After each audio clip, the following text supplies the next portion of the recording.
Good morning students, DMA guess paper में आप सबका बहुत बहुत स्वागत है। और आज हम लोग एक और इम्पोर्टेंट क्वेश्चन के वीडियो सॉल्यूशंस को देखेंगे। ये क्वेश्चन हो सकता है इस बार एग्जाम में पूछा जाए आपसे। क्वेश्चन क्या है? Prove that every Cauchy sequence is bounded, the converse need not to be true. The की जगह पे बट लिख सकते थे, but converse need not to be true. Question क्या है कि prove that every Cauchy sequence, कि जितने भी Cauchy सीक्वेंस होते हैं ना, every Cauchy sequence is bounded. ये बड़ा इंपॉर्टेंट थ्योरम्स है। अब इस थ्योरम्स को समझने के लिए आपको सबसे पहले समझना होगा कि Cauchy सीक्वेंस क्या है। जैसे बोला गया ना कि every Cauchy sequence is bounded, तो आपको समझना पड़ेगा कि Cauchy सीक्वेंस क्या है, और ये भी समझना पड़ेगा कि बाउंडेड सीक्वेंस क्या होता है। तो जल्दी से शॉर्टली हम रिकॉल कर लेते हैं। स्टूडेंट, आपको याद होगा सीक्वेंस क्या होता है, तो शॉर्टली रिकॉल कर ले थोड़ा सा सीक्वेंस को। तो सीक्वेंस मतलब बोल सकते हैं रियल सीक्वेंस के बारे में बात हो रहा है, रियल नंबर्स के सीक्वेंस के बारे में। तो यहाँ पर क्या बात हो रहा है? नंबर्स का वैसा अरेंजमेंट जो इस डेफिनेट रूल को फॉलो करते जाता हो। जैसे कि मान लीजिए कि 2, 4, 6, 8, 10 डॉट डॉट डॉट, तो ये एक सीक्वेंस है ना, एक डेफिनेट रूल को फॉलो करते हैं, इसे सीक्वेंस कहते हैं। इसमें हम इसको क्या कहते हैं? फर्स्ट टर्म कहते हैं A1, इसको बोलते हैं A2, इसको बोलते हैं A3, इसको बोलते हैं A4, चौथा टर्म इसको बोलेंगे A5 एंड सो ऑन। तो ये हो गया सीक्वेंस। स्टूडेंट, अब Cauchy सीक्वेंस क्या होता है? तो अब देखिए Cauchy सीक्वेंस को जरा समझिए ध्यान से। Cauchy सीक्वेंस क्या होता है जी? तो Cauchy सीक्वेंस होता है ऐसा सीक्वेंस, अगर इसको साधारण शब्दों में समझा जाए, देखिए सीक्वेंस तो आप समझ रहे हैं कि नंबर्स का अरेंजमेंट जो डेफिनेट रूल को फॉलो करता हो। अब ये Cauchy सीक्वेंस क्या होता है? तो वैसा सीक्वेंस जो डेफिनेट रूल, मतलब सीक्वेंस तो हो ही, साथ साथ एक स्टेज के बाद इतना घना हो जाए, इतना घना हो जाए कि सारे टर्म्स एक छोटे से एरिया में आ जाए। जैसे इसमें जरा समझिएगा, 2, 4, 6, 8, 10, 12, 14, 16 चलते जाएगा। कभी ऐसा होगा क्या कि सब नंबर्स घना हो जाए, एक जगह पर हो जाए? ऐसा नहीं होगा। अभी देखिए A1 और A2 के बीच जितना डिफरेंस है उतना डिफरेंस होते जा रहा है। ऐसा तो नहीं हो रहा है कि आगे एक सारा टर्म्स एक जगह हो जाएगा, नहीं होगा इसमें। तो ये Cauchy सीक्वेंस नहीं है। Cauchy सीक्वेंस क्या होगा? वैसा सीक्वेंस जो एक स्टेज के बाद इतना घना हो जाए कि सारे टर्म्स उधर ही होने लग रहा हो। जैसे एग्जांपल समझिएगा तो ज्यादा बेहतर समझ पाएंगे। एग्जांपल देखिए, जैसे कि एक सीक्वेंस ले लिया गया AN, जिसमें रूल क्या है स्टूडेंट्स? रूल है 1/n। अब ये रूल तो आप समझ ही रहे होंगे, प्रीवियस लेक्चर्स में बताया गया था। तो देखिए इस Cauchy सीक्वेंस में क्या कॉन्सेप्ट है जी, कि n आप रखिए यहाँ पे, सीक्वेंस में यही ना होता है, इसी में हम रखते जाइए, यहाँ n रखिए तो क्या बनेगा? सबसे 1/1 मतलब 1। फिर 2 रखिए, A2 में क्या होगा? 1/2। फिर यहाँ 3 रखिए तो 1/3। फिर चौथा टर्म क्या होगा? 1/4। फिर 1/5, 1/6, 1/7 डॉट डॉट डॉट। आप नोटिस कर रहे हैं ये जो सीक्वेंस है ना स्टूडेंट, धीरे धीरे धीरे धीरे और नजदीक होते जा रहा है, और एक स्टेज के बाद सारे टर्म्स छोटे से एरिया में आ जाएंगे। कैसे जरा देखिएगा इसको, अगर नंबर लाइन पे समझे, जैसे इस वाले सीक्वेंस को आप नंबर लाइन पे समझते तो ये सीक्वेंस क्या था? यहाँ पे 2 है, 4 है, 6 है, 8 है, चलते जाएगा ये। इसको नंबर लाइन पे समझते हैं हम लोग। यहाँ पे है 1, आप ध्यान दीजिएगा, 1 के बाद 1/2 है, 1/2 इधर नहीं मिलेगा, 1/2 1 से पीछे मिलेगा, यहाँ पे मिलेगा एकदम 1/2। फिर 1/3, इससे जस्ट थोड़ा और छोटा होगा, 1/3। फिर 1/4, 1/5, 1/6। आपको बहुत अच्छे से पता है कि कितना भी जाए 1/100 क्या रहेगा? पॉजिटिव ही रहेगा, क्या कभी नेगेटिव होगा? 1/200, 1/300, 1/1000, 1/लाख, 1/10 लाख। तो नीचे ऊपर 1 पॉजिटिव है, नीचे भी तो नेचुरल नंबर ही देते हैं हम लोग, सीक्वेंस का जो रूल है। तो कभी भी नेगेटिव तो नहीं होगा, ये जो भी होगा वो जीरो के इधर ही रहेगा, जीरो से इधर जाएगा ही नहीं, नेगेटिव तो जाएगा ही नहीं भाई, नंबर लाइन में नेगेटिव तो होगा नहीं। तो 1 यहाँ पे 4, 1/5, 1/6, 1/7, 1/8, 1/9 एंड सो ऑन, जो भी होगा इधर इतना घना हो जाएगा, इतना घना हो जाएगा, जो भी होगा जीरो से बाहर नहीं जाना है। आप देख रहे हैं कि इसी सीक्वेंस को हम बोलते हैं, इस तरीके के सीक्वेंस को बोलते हैं Cauchy सीक्वेंस। आप एक चीज नोटिस करिए, Cauchy सीक्वेंस में क्या था कि एक स्टेज के बाद बहुत घना होने लग रहा है। ठीक, एक स्टेज के बाद बहुत घना होने लग रहा है। तो आपके मन में सवाल आएगा कि कौन सा स्टेज है ना? जैसे हम बोल दें कि अच्छा इसके बाद घना होने लग रहा है, आप मान सकते हैं। हम बोल दें कि नहीं सर इसके बाद घना होने लग रहा है, आप मान सकते हैं। फिर बोल सकते हैं इसके बाद घना होने लग रहा है, ये भी आप मान लेंगे। लेकिन वो कौन सा स्टेज है कि जिसके बाद हम कहेंगे कि घना होने लग रहा है? घना तो हो रहा है, यहाँ पे 1 है, फिर 1/2, 1/3, धीरे धीरे धीरे धीरे, इतना तो इधर इनफाइनाइट है। तो ये होता है Cauchy सीक्वेंस कि एक स्टेज के बाद जो घना हो जाए। अब इसको मैथमेटिकली हम कैसे लिखते हैं? तो Cauchy सीक्वेंस को मैथमेटिकली लिखने के लिए हम क्या करते हैं, एक कोई सा भी एप्सिलॉन चूज कर लीजिए आप, जैसे आपने समझ तो गए, रफली आइडिया हो गया कुछ ही सीक्वेंस है क्या, बट इसको मैथमेटिकली कैसे लिखेंगे स्टूडेंट्स? तो कुछ ही सीक्वेंस में क्या होगा कि भाई एक आप कोई भी एप्सिलॉन लीजिए, एप्सिलॉन जस्ट क्या होता है, एक पॉजिटिव नंबर होता है। एप्सिलॉन आप 0.1 ले सकते हैं, 0.2, 0.3, 0.4, any any positive number choose कर सकते हैं आप एप्सिलॉन। तो मान के चलिए ना स्टूडेंट कि एप्सिलॉन 0.1 ले लिया आपने, तो आप देखिए एप्सिलॉन जैसे ही चूज करेंगे ना तो आप वो स्टेज आप डिफाइन कर पाएंगे। जैसे अभी मैंने क्या बोला था कि ये कितना के बाद घना हो रहा है, तो आप नहीं बता सकते, हो सकता है बोले कोई इसके बाद घना, कोई बोले इसके बाद घना, कोई इसके बाद, लेकिन जैसे एप्सिलॉन चूज कर लेंगे ना तो आप बोल पाएंगे हाँ जी यहाँ 0 है ना, यहाँ से 0.1 इधर निकाल लीजिए, जैसे 0.1 यहाँ आ गया तो हम बोल सकते हैं ये आइए यहाँ पे। हो सकता है यहाँ पे जो आ रहा हो ए 100 आ रहा हो, तो हम बोल सकते हैं हाँ 100 के बाद घना हो गया। तो वो डिपेंड करता है एप्सिलॉन के ऊपर कि स्टेज क्या मिलेगा। आ रहा है बस समझ में कि एप्सिलॉन अगर आपने 0.1 ले लिया तो आप बोल पाएंगे कि हाँ जी 100 के बाद घना हो रहा है। और घना किस तरीके से, घना इस तरीके से हुआ है कि यहाँ अगर ए 100 है ना तो 100 के बाद ए 101 ले लीजिए, 111 लीजिए, 112 लीजिए, जो भी लीजिए, इससे इसका डिफरेंस तो एप्सिलॉन से छोटा आएगा। ये लॉजिक लास्ट लाइन जो मैंने कहा है इसको ध्यान से समझना है। क्या बोला मैंने, इसको जरा ध्यान से सुनिए। अभी तक तो हम कुछ ही सीक्वेंस में बस इतना जान रहे थे कि वो एक स्टेज के बाद घना हो जाता है, यही ना, लेकिन कितना घना तो वो डिफाइन करता है एप्सिलॉन। मान लीजिए हमने एप्सिलॉन ले लिया 0.1, तो यहाँ से 0 से मतलब जो भी 0.1 ये डिस्टेंस है, ठीक, तो हम बोल सकते हैं कि हाँ जी यहाँ पे मान लीजिए ए 100 आ रहा है, तो बोलेंगे 100 के बाद घना हो रहा है, 100 के बाद ए 100 के बाद घना, मतलब 100 वो पॉजिटिव इंटीजर है जिसके बाद घना हो रहा है। आपको पता है 100 के बाद आप कुछ भी ले लीजिए, ए 101 ले लीजिए, ए 102 ले लीजिए, ए 103 ले लीजिए, यहाँ पे कुछ भी ले लीजिए स्टूडेंट। मान लीजिए आपने ए 111 ले लिया, तो ए 100 में से ए 111 का डिफरेंस निकालिए आप। डिफरेंस मतलब मॉडुलस, मॉडुलस से डिफरेंस मतलब पता है, लेंथ निकाल रहे हैं आप, यहाँ से यहाँ तक दूरी निकाल रहे हैं। आपको पता है ये दूरी हमेशा और हमेशा एप्सिलॉन से छोटा होगा। क्यों?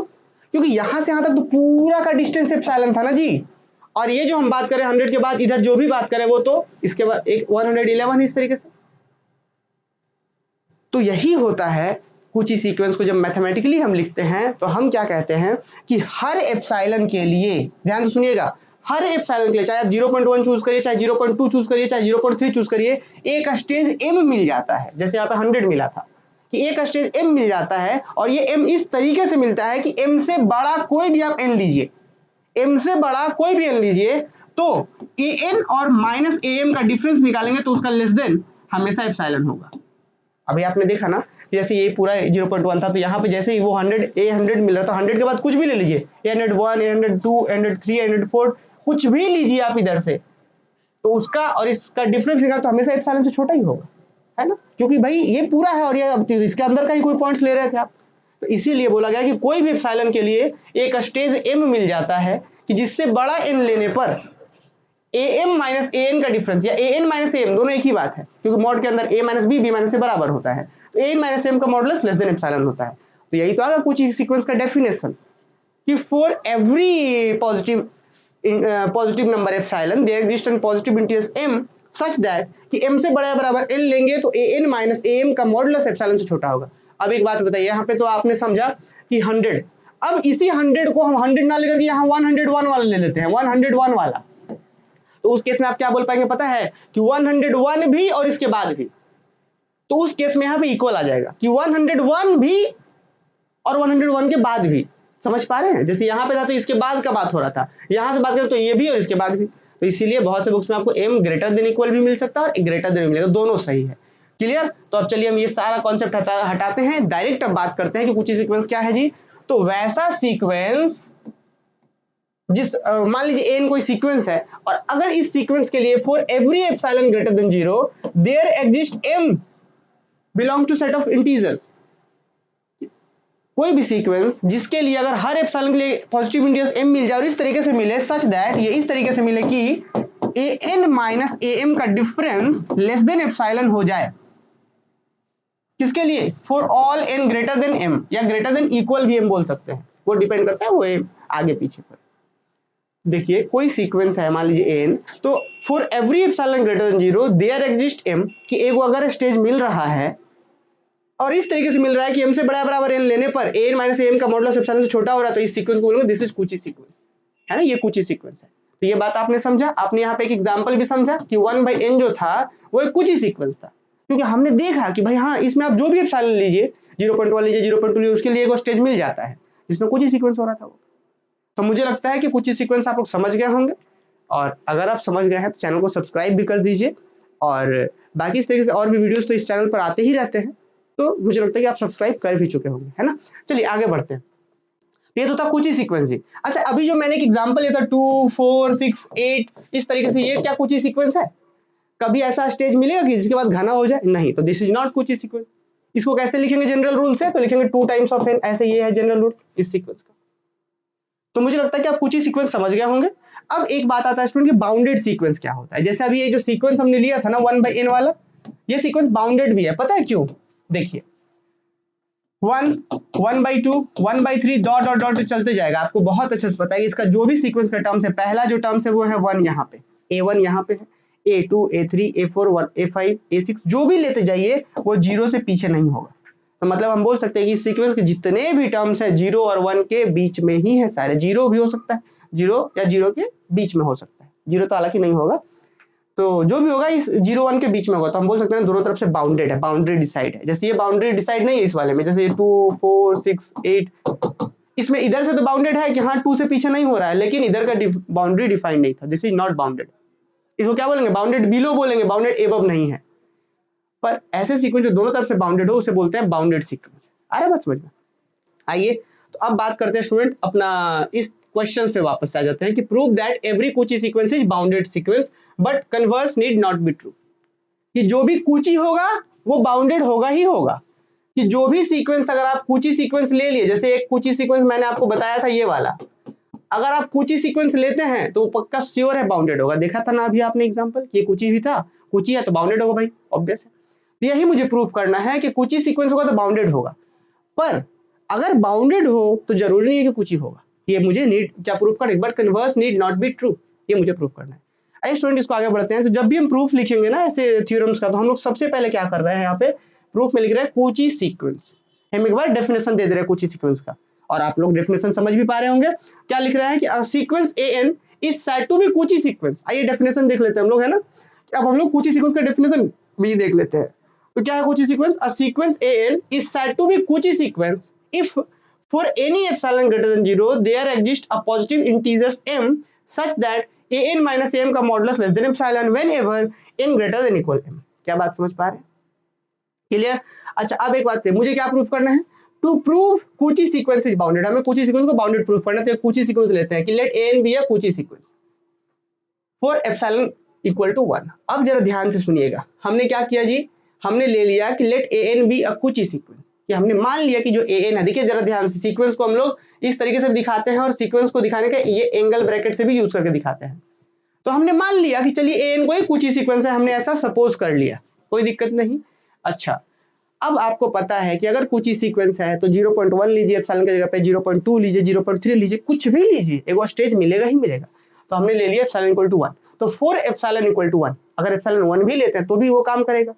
तो for epsilon equal to 1 there exist a positive integer m, मिलेगा ही मिलेगा क्योंकि कुछ ही सीक्वेंस हमने माना है। अच्छा, सच दैट, और इस तरीके से मिलेगा कि mod an minus am less than epsilon, epsilon की जगह पे तो 1 है। अच्छा, whenever n greater than equal m, यहां तक तो मुझे लगता है कि कोई दिक्कत नहीं होगा, ये डेफिनेशन अभी हमने समझा है। अब एक हम आपको याद दिलाते हैं स्टूडेंट, एक हमने डेफिनेशन पढ़ा था an माइनस एल, इसको इसको इसको हम लोग ऐसे कर लेते हैं। हम लोग देखिए x माइनस ए का मॉडुलस लेस देन अगर डेल्टा होता था तो याद आ रहा है कुछ ये क्या होता था, या x माइनस ए बोलिए चाहे a माइनस एक्स बोलिए, एक ही बात है। एक देखिए मॉड x माइनस ए बोलिए चाहे मॉड a माइनस एक्स बोलिए, एक ही बात है स्टूडेंट, है ना। तो यहाँ पे वेरिएबल जो भी लेना चाहिए, अगर x वेरिएबल है तो x माइनस ए मॉडुलस लेस देन डेल, इसका डेफिनेशन क्या होता था? मॉड के प्रॉपर्टीज इसको हम लिख पाते थे कि यहाँ का जो x होगा ना स्टूडेंट, वो होगा a माइनस डेल से बड़ा और a प्लस डेल से छोटा। ये होता है डेफिनेशन। कहाँ से आता है ये? मॉडुलस के प्रॉपर्टी से।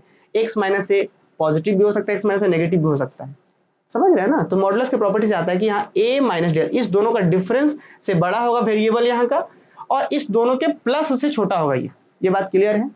अच्छा, इसी चीज को ऐसे भी लिख सकते हैं, अगर मान लीजिए ऐसा होता कि मॉड a माइनस एक्स रहता लेस देन डेल, तो इस केस में भी हम लिख पाते वेरिएबल जो होगा a माइनस डेल से बड़ा x और a प्लस डेल से छोटा। अब बोले क्यों ऐसा लिख पा रहे हैं? क्योंकि x माइनस ए या a माइनस एक्स सेम है, मॉड ए माइनस बी बराबर मॉड बी माइनस ए, इसीलिए तो यही काम हम यहाँ पे कर रहे हैं स्टूडेंट। यहाँ तक तो कुछ ही सीक्वेंस के डेफिनेशन से आ गए थे, A N minus A M का मॉडुलस लेस देन 1, यहाँ तक तो आ गए थे। अब हम क्या करने वाले हैं स्टूडेंट, यहाँ पे वही बात कि ए एम माइनस 1 से बड़ा होगा ए एन और ए एम प्लस 1 से छोटा होगा ए एन। अभी जो मैंने आप सबको समझाया वही तो लिख रहे हैं हम यहाँ पे, देखिए तो ये वाला ही यूज कर रहे हैं। एक्स माइनस ए का मॉडुलस लेस देन डेल होता है, तो क्या होता था ए माइनस डेल से बड़ा एक्स और ए प्लस डेल से छोटा। अरे बात समझ में, ठीक है जी। ए माइनस देखिए यहाँ पे है ए एम, ये ए एम जो है ना नीचे सफिक्स में है, ठीक है ना, तो ए एम माइनस का 1 से बड़ा होगा ए एन और ए एम प्लस 1 से छोटा होगा ए एन। अरे बस समझ में कि यहाँ वाला जो क्वांटिटी है वो ए एम माइनस 1 से बड़ा और ए एम प्लस 1 से छोटा। अब एक बात ध्यान दीजिएगा, ये किसके लिए हो रहा है, तो for all n greater than equal m, m से बड़ा जो भी ले लीजिए आप, सबके लिए ये काम कर गया है ना कि नहीं, एम से बड़ा आप जो भी ले लीजिए सबके लिए काम कर गया है। ये क्या मतलब हुआ जी, एक बात को जरा समझिएगा इस बात को।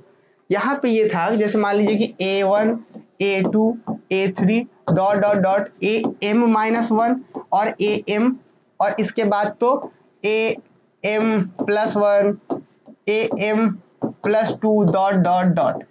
क्लियर? अब बात को जरा एकदम ध्यान से समझना है स्टूडेंट, यहीं पे ध्यान से समझना है। मुझे क्या दिखाना था, कुछ ही सीक्वेंस बाउंडेड होता है। बाउंडेड सीक्वेंस का मतलब आपको पता है क्या होता है? बाउंडेड सीक्वेंस का मतलब मुझे ये दिखाना होगा कि ऐसा सीक्वेंस जिसके सारे terms A1 A2 A3 A4 A5 जितने भी टर्म्स हैं एक नंबर से बड़ा या बराबर हो और दूसरे नंबर से छोटा या बराबर। यहाँ स्मॉल के कैपिटल के लिख रहे हैं। जैसे एक सीक्वेंस में याद दिला रहा था आपको, एक सीक्वेंस ये 1/n वाला था, इसमें क्या था, 0 से बड़ा सारा टर्म्स था और 1 से लेस देन इक्वल था सब, तो मतलब दो नंबर्स के बीच में ये सारे टर्म्स A1 A2 A3 जो भी बात कर लीजिए, तो इसको बाउंडेड बोलते हैं हम लोग। तो वही काम तो यहाँ भी कर रहे हैं हम लोग।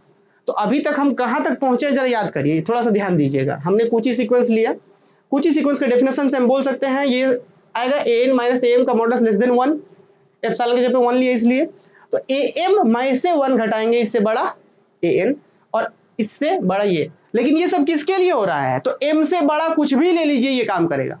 मतलब क्या समझे इसका, मतलब ये मेरा हुआ यहाँ पे कहने का कि m से बड़ा कुछ भी n लीजिए, am प्लस 1 लीजिए, m प्लस 2 लीजिए, m प्लस 3 कुछ भी ले लीजिए, उधर में सबसे छोटा ये वाला है और सबसे बड़ा है ये वाला, उधर कोई दिक्कत नहीं है। क्या मतलब हुआ इसको थोड़ा फिर से हम समझते हैं। यहाँ पे नंबर लाइन ये वाले पे am plus 2 am plus 3 dot dot dot, तो बात क्या है कि m से बड़ा कुछ भी ले लीजिए ये सब में से,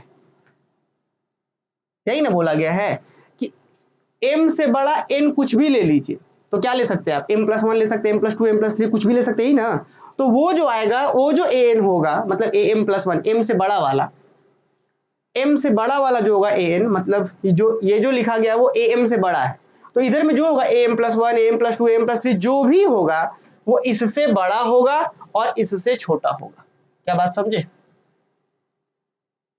क्या बात हो, यही चीज यहाँ बोला गया है कि am से बड़ा इधर आप जो भी लेंगे, इसका सबसे छोटा मुझे पता है, इसका सबसे छोटा मुझे पता है, कौन है वो, am माइनस 1 सबसे छोटा इसका। देख लीजिए m से बड़ा जो भी ले लीजिए उसमें से सबसे छोटा कौन है, am माइनस 1। यहाँ सफिक्स में माइनस 1 नहीं है जी, ध्यान रखिएगा, ऊपर में माइनस 1 है, am माइनस 1 सबसे छोटा है। और इसमें से सबसे बड़ा कौन है, am प्लस 1, ये है सबसे बड़ा, कोई दिक्कत नहीं, ठीक, यहां तक कोई दिक्कत नहीं। अब आप लोग एक बात मुझे बताइए, तो मुझे क्या सिर्फ इतना के बारे में पता करना था, मुझे तो ये ना पता करना होता है कि सभी के लिए सबसे छोटा और सभी के लिए सबसे बड़ा पता करना होता है, और हमने पता सिर्फ इसका करा है, इधर कुछ छूट गया है अपना। बात को ध्यान से समझना है। मुझे अगर सीक्वेंस को बाउंडेड दिखाना है कि कोई सीक्वेंस बाउंडेड है, बाउंडेड जैसे एक एग्जांपल ले लेते हैं हम, जैसे यहाँ पे देखिए एक एग्जांपल ले लेते हैं 1/n वाला सीक्वेंस। ये क्या था जी, 1 फिर 1/2 1/3 1/4 डॉट डॉट डॉट। इसमें आपने देखा होगा कि इसमें जो भी टर्म्स ले लीजिए, a1 लीजिए, a2 लीजिए, a3 लीजिए, वो 0 से बड़ा है an और लेस देन इक्वल 1 है। 1 और 0 के बीच में ही सारे के सारे terms a1 a2 a3 a4 सब, ऐसा नहीं कि अगर स्टेज के बाद सब बीच में है, सभी टर्म्स इसी के बीच में है। तो वही काम तो हमें यहाँ भी करना होगा कि पूरे सीक्वेंस में से a1 से लेकर के एंड तक उसमें से सबसे छोटा और सबसे बड़ा ढूंढना पड़ेगा कि दोनों के बीच में होने चाहिए। हमने क्या ढूंढा है अभी तक कि m के बाद सबसे छोटा ये वाला है और सबसे बड़ा ये वाला है, यही ना ढूंढा है अभी तक हमने। इधर में से m के बाद में से जितने भी टर्म्स है, अच्छा m के बाद नहीं m भी आ गया क्योंकि यहाँ पे हमने m इक्वल भी लिया है, तो यहाँ पे m भी इसी में इंक्लूड हो जाएगा जी, m भी इसी में इंक्लूड हो जाएगा। अब बोले क्यों सर, क्योंकि हमने वहां जो डेफिनेशन लिया है कुछ सीक्वेंस का वो m और m से बड़ा के लिए लिया है, तो m भी इसी के अंदर am plus one am plus two. अरे बस मुझे m कैसे इंक्लूड हो गया, क्योंकि हमने टर्म्स क्या लिया, m और m से बड़ा कोई भी n लीजिए तो उसमें सबसे छोटा ये, देख लीजिए m या m से बड़ा बराबर वाला भी है, m या m से बड़ा कुछ भी लीजिए तो सबसे छोटा ये सबसे बड़ा ये। अरे बस मुझे इसमें से सबसे छोटा ये सबसे बड़ा ये है। अब स्टूडेंट हम क्या करते हैं, मुझे पूरे में से सबसे छोटा चाहिए था, तो इधर का सबसे छोटा निकाला जा चुका है ये है, और बचा है इधर में टर्म्स इतना, कौन कौन, a1 a2 a3 am minus one, और यहाँ am इधर में माइनस वन है, तो ये वाला जो बचा है इतना, और एगो सबसे छोटा इधर में ये था। अब हम क्या करते हैं स्टूडेंट, इसमें से सबसे छोटा ले लेते हैं, इसमें से सबसे छोटा ले लेते हैं, कौन कौन में से, a1 a2 a3 am minus one, और यहाँ am ऊपर में माइनस वन। इसमें से जो सबसे छोटा होगा वो पूरे का छोटा होगा, समझे बात, इसमें से जो छोटा होगा वो पूरे का छोटा होगा। क्यों, क्योंकि भाई ये वाला इधर का छोटा था, और इसमें मिला करके जो सबसे छोटा होगा सब पूरे का छोटा होगा। उसी तरीके से इसमें से सबसे बड़ा कौन था, ये am प्लस वन सबसे बड़ा था, और इसका मिला के जो सबसे बड़ा होगा वो सभी का बड़ा होगा। आ रहा बस समझ में, लॉजिक समझे, और नहीं समझे तुरंत वीडियो को थोड़ा पीछे करिए, फिर बहुत मजा आएगा समझने में। तो वही काम हमने यहाँ पे करा है। हमने क्या किया है, अभी तक मुझे m और m के बाद का पता था, लेकिन हम क्या किए हैं, अब क्या करें कि लेट स्मॉल के इक्वल टू मिनिमम, किसका minimum, a1 a2 am minus one, a1 a2 am minus one, और यहाँ am ऊपर में माइनस वन, इसका मिनिमम ले रहे हैं हम, am माइनस वन इसका मिनिमम ले लिया हमने, उसका नाम दे दिया स्मॉल के, और ये जो k होगा स्टूडेंट सभी का मिनिमम होगा, मतलब a1 a2 a3 for all n सभी के लिए मिनिमम हो जाएगा। क्यों, क्योंकि ये जो am माइनस वन इसका मिनिमम तो था ही, और बचा था इतना, तो इसमें से और इसको मिला करके जो सबसे मिनिमम होगा वो पूरे का मिनिमम हो जाएगा। उसी तरीके से मैक्सिमम में भी इसका पूरे का, इस इधर का मैक्सिमम ये था, और इसको मिला करके जो मैक्सिमम होगा वो सबका मैक्सिमम हो जाएगा। तो वही बात है, अब मैक्सिमम के कैपिटल के लिया जा रहा है यहाँ पे, स्मॉल के क्या हो गया, पूरे का मिनिमम हो जाएगा। ध्यान दीजिएगा A M minus one suffix में, और यहाँ पे एम ऊपर में माइनस वन है, और यहाँ कैपिटल के मैक्सिमम में किसका, a1 a2 am minus one और am plus one, am minus one, और यहाँ am प्लस वन में से मैक्सिमम ले रहे हैं। तो अब इसका जो मैक्सिमम होगा तो अब हम क्या बोल सकते हैं स्टूडेंट कि अब जो भी an ले लीजिए वो इस स्मॉल के से बड़ा या बराबर और कैपिटल के से छोटा या बराबर होगा फॉर ऑल n। तो इसका मतलब क्या हो गया, hence an is bounded. Bounded sequence का है ना डेफिनेशन है कि जो भी सीक्वेंस लीजिए दो नंबर्स के बीच में आने चाहिए। देखिए स्मॉल के से सारा बड़ा ही होगा क्योंकि सबसे मिनिमम वही है, और कैपिटल के सबसे मैक्सिमम था तो उससे छोटा ही होगा या बराबर होगा। तो hence an is bounded sequence. तो हमने क्या लिया, एक कुची सीक्वेंस लिया और बाउंडेड दिखा दिया। और कहने को तो बहुत छोटा सा थ्योरम्स है, पर कॉन्सेप्ट इसमें है। मुझे लग रहा है कि सब बच्चों को समझ में आ गया होगा। अगर कहीं डाउट्स हो तो बिल्कुल पूछ सकते हैं, और इसका पीडीएफ आप धनबाद मैथ्स अकेडमी एप्लीकेशन से, Dhanbad maths academy Telegram channel से इसको डाउनलोड कर सकते हैं। और बढ़ते हैं स्टूडेंट आगे। अब क्या बोला गया था, तो हमने क्या दिखा दिया, हमने यहाँ पे कुची सीक्वेंस लिया और उसको बाउंडेड दिखा दिया।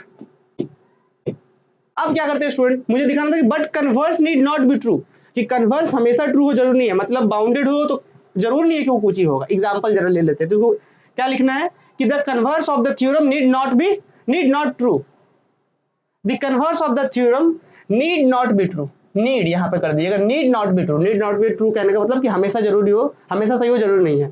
अच्छा, the fact can be proved bye taken N counter example. इस फैक्ट को काउंटर एग्जांपल से प्रूव कर देते हैं। कैसे, द सीक्वेंस an जो कि कैसा है, -1 का पावर n। अब ये पता है ये सीक्वेंस क्या होगा स्टूडेंट, ये सीक्वेंस को थोड़ा दिखा देते हैं हम। देखिए इस सीक्वेंस में क्या होगा, यहाँ पे n की जगह 1 रखिए तो -1 का पावर 1 मतलब -1, फिर 2 रखिए तो -1 का पावर 2, फिर 1 आ जाएगा, फिर 3 रखिए फिर से -1, फिर से 1, फिर से -1, फिर से 1, डॉट डॉट डॉट, इस तरीके से ये ऑसिलेट करते जाएगा। आपको पता है स्टूडेंट ये जो सीक्वेंस है, देखिए ना -1 और 1 के बीच में ही सारे टर्म्स है, a1 a2 a3 सब के सब टर्म्स -1 और 1 के बीच में ही है, मतलब बाउंडेड तो है ये। बट क्या किसी स्टेज के बाद सारे टर्म्स एक एक घनत्व में आएंगे, डेंसिटी होगा, घना होगा, नहीं होगा, हमेशा डिफरेंस उतना ही रहेगा, a1 a2 हमेशा डिफरेंस रहेगा उतना ही। इसीलिए ये बाउंडेड तो है but not a Cauchy sequence. तो एग्जांपल हो गया ना कि बाउंडेड कुची हो जरूरी नहीं है। वही the sequence this is bounded but is not Cauchy sequence, तो यहाँ पे एग्जांपल हो गया। तो मुझे लगता है सभी बच्चों को समझ में आया होगा। तो ये थ्योरम था आज के क्लास का कि every Cauchy sequence is bounded but converse need not be true. ठीक है, तो मुझे लगता है सबको समझ में आ गया होगा। बाकी चैनल को सब्सक्राइब उम्मीद है कर ही दिए होंगे, नहीं किया तो कर लीजिए, है ना। और बाकी मिलते हैं हम लोग अगले क्लासेस में किसी अगले क्वेश्चन के साथ। और हाँ, आप लोग अगले अपने सेमेस्टर की क्लासेस हमारे साथ कर सकते हैं जुड़कर, बहुत मजा आने वाला है। चलिए मिलते हैं हम लोग अगले क्लास में।